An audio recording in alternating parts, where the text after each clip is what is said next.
You wake up in the year 1325. There is no alarm clock, no sunrise glow seeping through linen curtains, no comfort of cotton sheets. You open your eyes to the dim light that leaks through the cracks of a thatched roof, and the first thing you feel is the cold. The air smells of damp straw, smoke, and something sour that might be mold or might be your neighbor's goat. Your bed is not really a bed, but a sack of half-rotted hay on a wooden plank, flattened and alive with insects. Fleas jump when you move. The straw rustles with the faint, wet sound of decay. Your blanket is a single sheet of coarse wool, heavy with months of sweat and grime. It has not been washed since the last winter, and now it clings to your body like a layer of dirt. You try to stretch, but your spine crackles like a frozen branch. You are 22 years old, which in the Middle Ages means you are middle-aged. Your joints ache, your back is already bent, and your skin is rough from cold and filth. You share this one-room hut with everyone you know, your parents, your siblings, your uncle who never left, a few chickens, a goat, and a swarm of domestic insects. The floor is not wood or stone. It is hard-packed earth, damp in winter and crusted in summer. When it rains, the roof leaks. When it doesn't, the smell of manure thickens the air. Privacy does not exist. If someone coughs, everyone hears it. If someone snores, everyone smells it. You live, sleep, and breathe together. The sound of the church bell rolling across the valley is your alarm clock. It rings not to wake you gently, but to summon you to work and prayer. It clangs with the authority of a world that does not care how tired you are. You sit up and feel the straw stick to your skin. The morning light seeps in gray through a crack in the wall, mixing with smoke from last night's fire. You have no chimney. The smoke simply gathers inside, stinging your eyes until it drifts out through the same holes that let the cold in. The air is sharp, cold enough that your breath clouds in front of you. You pull on your tunic, the same one you have worn for months. It smells like your life dirt, sweat, ash, and goat. Your feet touch the floor and immediately regret it. It is either wet from the rain that came through the roof or sticky with something your animals left behind. You have no shoes to protect you, only skin hardened from years of walking barefoot. When you step outside, the mud sucks at your toes, and the morning mist smells of rot. This is your home. One small hut, built of wood and straw, leaning slightly to one side, its corners gnawed by rats. You call it ours, though it belongs to your lord, like everything else in your life. The smoke that curls from your fire pit mixes with that of 100 others across the village, settling into a gray haze that tastes of ash. Children cry somewhere in the distance. A dog barks. The sound of hooves on the frozen road reminds you that even animals move with more purpose than you. You look around your room, if you can call it that. There is a bench, a few tools, a pot blackened with soot, and a wooden spoon you share with your family. Everything else is dust or straw. There are no windows. There is no furniture that is not improvised. You see your mother stirring a pot over a dying fire, your father coughing into his sleeve, your brother picking lice from his hair. This is not a scene of misery to them. This is simply life. You know nothing else, so you do not call it poverty. You call it Tuesday. The sounds outside grow louder, the creak of wooden carts, the lowing of cows, the chatter of peasants starting their day. The world begins before you are ready for it. You take a deep breath, and it tastes like smoke and dirt. Every breath in the Middle Ages carries a flavor of survival. There is no time to sit or think. The sun is barely visible through the fog, and already you must begin the ritual of staying alive, tending the fire, feeding the animals, hauling water, patching the roof. You will do this every day until your body gives out. There is no retirement. There is no weekend. There is only work and the slow decay of flesh. You glance at your hands. The nails are cracked, the skin split and gray. There is no soap. Washing is rare, not because you are lazy, but because the act itself is considered dangerous. People believe that bathing opens the pores and lets sickness in. Dirt, in a strange way, is seen as armor, so you keep it, wear it, and live beneath it. The bell rings again, Give us strength for the day louder ahead. this time. The echo spreads through the valley, through the fields, through the wooden huts that stand like ribs of a dead beast. The sound means one thing. The day has begun, and so has your struggle to survive it. You stand, stretching your aching limbs, aware that the world outside does not care whether you make it through another day. The fleas crawl, the wind howls through the holes in your roof, and the church bell keeps tolling, steady as death itself. This is morning in medieval Europe. You are 22, middle-aged, barefoot, half-starved, and already tired of being alive. And the hardest part of your day has not even begun. You need to relieve yourself, but there is no bathroom waiting behind a door, no porcelain toilet, no privacy. You grab the wooden bucket in the corner, one that everyone in the house uses. It is cold, wet, and smells of ammonia. Sometimes the bucket is full, sometimes it has already been kicked over by the goat. Either way, it is part of daily life. Once it fills, somewhat often you must carry it outside and dump it into the open gutter that runs down the middle of the street. The waste flows along with rainwater, rotten food, and animal carcasses until it finds its way to the river. If you live in a larger town, you might hear people yell "Gardaloo" before they throw their waste out the window. It is supposed to warn passers-by to step aside, but it often comes too late. Streets are not paved for cleanliness, but for drainage, a deep channel running down the center where everything foul collects. The smell is everywhere, thick as smoke. You breathe it in without thinking, because everyone does. Public latrines exist, but they are worse than you imagine. Picture a long wooden bench with holes built over a stream of running waste. There are no walls between seats, no doors, no toilet paper, only rags or handfuls of straw. You sit shoulder to shoulder with strangers, all pretending not to notice each other. Some people use leaves, moss, or even their bare hands. When you are done, you leave quickly, hoping no one recognizes you. If you are noble, things are not much better. Inside the castle, your toilet is called a garderobe, a small stone alcove with a hole that drops straight down into the moat. Servants clean it rarely, and the smell seeps into the corridors. On hot days, the stench is so bad that royalty prefer to relieve themselves in portable pots chamber pots that are then carried away by servants and dumped out of sight. Hygiene is a myth, comfort an illusion. Even kings do not escape it. The rich have fancy seats carved from wood, draped with cloth, and perfumed with herbs, but they all lead to the same destination: waste falling into open air. Rats and insects thrive there, carrying disease from one household to the next. The lavender sachets nobles use to mask the smell are a futile gesture like throwing flowers into a swamp.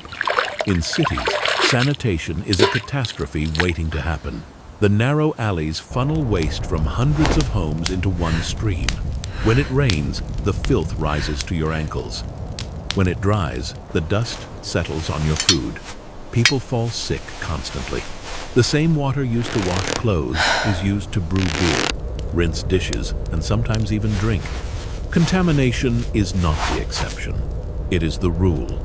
To bathe, you would need money, Our time, Father, and who courage. art in heaven, Bathhouses hallowed be thy exist, name. but they are often Give fronts us for this day our disease or daily worse. Some church authorities warn that bathing invites sin. Others claim that hot water opens the body to infection. So you stay dirty, because staying dirty means staying alive. Soap made from animal fat and lye is a luxury beyond your reach. You rely on rags and prayers instead. Every step through your village is a step through waste. The pigs wander freely, feeding on scraps. Dogs fight over bones in the mud. Children play barefoot beside piles of refuse, their laughter blending with the flies. The smell is your constant companion. Even in sleep, it lingers in your hair, in your clothes, in your breath.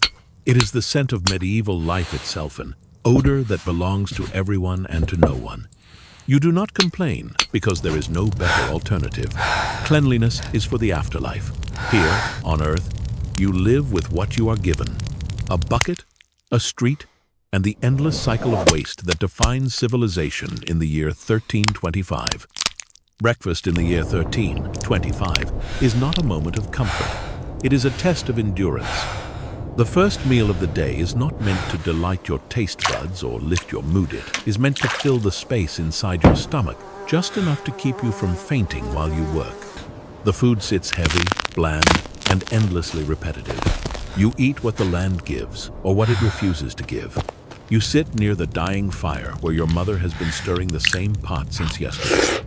It contains Patagian eternal stew of barley, beans, turnips, and whatever scraps survived the night. No two bowls taste the same, yet all taste of smoke and salt. The pot is never emptied, only refilled. When the food level drops, new ingredients are added on top of the old, turning the meal into a living fossil of dinners past. The wooden spoon, blackened by use, is passed from one hand to another. Hygiene is not a consideration. You stare at your portion. It looks like mud and smells like ash. There is no meat. Meat belongs to the lords and the church. You might get a small piece once or twice a year, during a feast, or after a slaughtered animal has gone bad enough that the rich no longer want it. Your daily protein comes from beans, peas, and hope. Beside the bowl sits a loaf of bread so hard it could chip a tooth. It is made from rye or barley mixed with sawdust or ground bark when harvests are poor. The dark color is not a sign of health, it is a reminder of class. Only the wealthy eat soft white wheat bread. You gnaw on your crust slowly, chewing until your jaw aches. The bread crumbles like dry earth, leaving your tongue raw. You drink to wash it down, but not with water. The streams are poisoned with waste, the wells full of decay. So you drink Alia weak beer with little alcohol, but just enough to kill the bacteria. Even children drink it. The taste is bitter, sour, and warm, but it will not kill you. And that is the only standard that matters. You sip it carefully from a clay cup, mindful of the cracks that can slice your lips. Your breakfast contains no sugar, no fruit, no luxury. Spices like pepper, cinnamon, or nutmeg cost more than your house. Salt is a form of currency. Honey is reserved for the upper classes. If you are lucky, someone in the village owns a beehive, and you might get a spoonful once a year on a holiday. You eat in silence. The fire spits, the smoke curls upward, and the smell of wet wood mixes with the scent of human sweat. A chicken pecks at the dirt near your feet. Someone outside coughs, long and deep, the sound of lungs full of ash. There is no joy in the morning, only survival. When the bowl is empty, you scrape the bottom for the last soft bean. You lick your fingers, not because it tastes good, but because food is sacred and scarce. You stand up feeling neither full nor satisfied, only prepared to endure the next few hours of labor before hunger returns. The day has only begun, and already you are tired. But you remind yourself, this is life for 90% of humanity. The other 10% live behind castle walls and eat the bread you dream of. You will never see their world. They will never see yours. Getting dressed in the Middle Ages is not about style. It is about wearing the one outfit you own until it falls apart or becomes part of your skin. You reach for your tunic, scratchy, stained, and stiff from months of wear. It is made from coarse wool, dyed in a brownish gray that might once have had a color but now matches the mud on your floor. If you are lucky, you have a linen under tunic, but most likely you wear your wool directly against your skin. And it itches. It itches all the time. There are no wardrobes, no drawers, and certainly no change of clothes. Fashion is not seasonal, it is eternal. You do not rotate your garments with the weather. You simply endure them. During summer, you sweat into the cloth until it smells like rot and old bread. During winter, you wear the same outfit, layered with whatever rags you can find. The concept of layering is based not on function, but on availability. Shoes, if you own them, are crude pieces of untreated leather tied with strips of cloth or rope. They do not keep out water. They do not support your arches. They do not last long. Most peasants walk barefoot, through mud, thorns, dung, and snow. Calluses form like armor. You can tell someone's profession by the shape and color of their feet. Underwear is a rarity. For many, it is simply an idea, not a possession. You go commando beneath your tunic, which rubs against your thighs until your skin chafes raw. Washing your clothes is a luxury of time and water.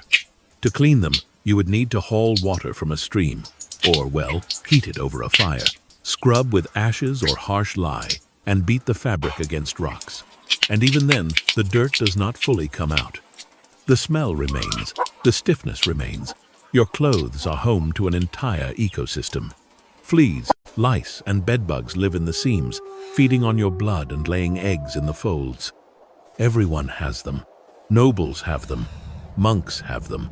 Children scratch their scalps while reciting prayers. It is not a condition to be treated, it is a condition to be accepted.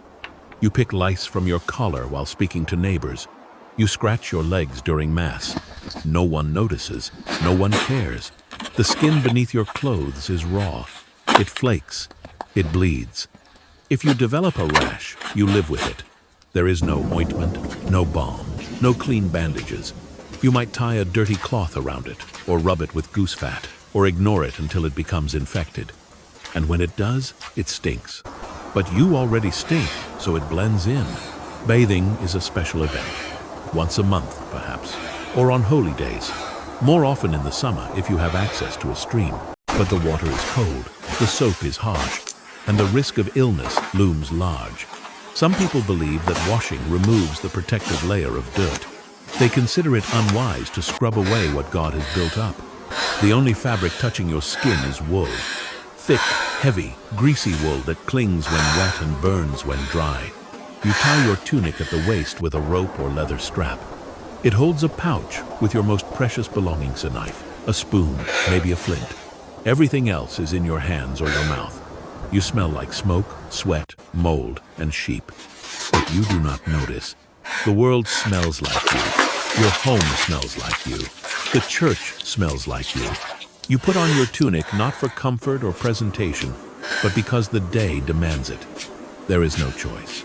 And when the wind blows, you pull your wool tighter, not to feel warm, but to survive another hour in a world that does not care if your thighs bleed from friction. You walk into your day, your body covered in fabric that punishes you, your skin crawling with life, your feet calloused from years of barefoot survival. This is not an outfit, this is armor. And it is already losing. There is no toothbrush, no toothpaste, no floss, no mouthwash. There is not even a word for oral hygiene in your vocabulary. Your teeth are not white or straight. They are brown, pitted, and aching. You wake up every day with pain in your jaw, but you do not have the luxury to complain. By your mid-20s, your smile resembles a row of crumbling stones left in the rain. Some people chew on sticks to clean their teeth, or rinse with vinegar or wine. But this is rare and reserved for those with access to alcohol. For the vast majority, teeth are neglected until they become a source of agony. Cavities are not small holes. They are gaping craters that pulse with infection. Your gums are swollen, bleeding, and rotting. You do not know what a cavity is. You only know that your mouth feels like it is being stabbed by something invisible. When the pain becomes unbearable, there is only one solution: removal. No dentist will help you. Dentistry does not exist. The person who cuts your hair is also the one who pulls your teeth. He uses metal hooks, rusty tongs, and a wooden stool. There is no anesthesia. You sit, you scream, and you bleed. If the wound becomes infected, which it often does, you develop a fever. If the fever gets worse, your face swells, your vision blurs, and your body begins to shut down. You may die. Not from plague, not from battle, from a toothache. If you survive the procedure, your mouth becomes a patchwork of missing molars and broken edges. You chew on one side of your mouth. You swallow food half-mashed. And if a piece of bread is too hard, you simply let it dissolve on your tongue and pray it does not cut your gums. Sugar is rare, but it is beginning to appear among the rich, imported at great cost. It is used in small cakes, symbolic of power and wealth. Ironically, the more sugar you can afford, the faster your teeth decay. Rot becomes a mark of privilege. Nobles have blackened stumps where their smiles used to be, and they flaunt them with pride. For the poor, rot is slower. It comes from the grit in your bread, the hard roots in your stew, and the constant exposure to dirt. You never brush your teeth. You never clean your tongue. You drink sour ale and chew tough barley until your mouth becomes a battlefield. Bad breath is universal. Halitosis is not a condition, it is a norm. Kissing is rare. Romance, if it exists at all, has nothing to do with smiles. If you are single, no one judges your teeth, they judge your field, your livestock, your ability to labor. Teeth are not symbols of beauty. They are tools that fail. There are no dental records, no oral surgeries, no cosmetic solutions. When your teeth fall out, you keep going. When your gums bleed, you spit into the fire and move on. When the pain is unbearable, you ask the priest for prayers, the barber for iron, and God for mercy. This is not medieval neglect. This is medieval normal.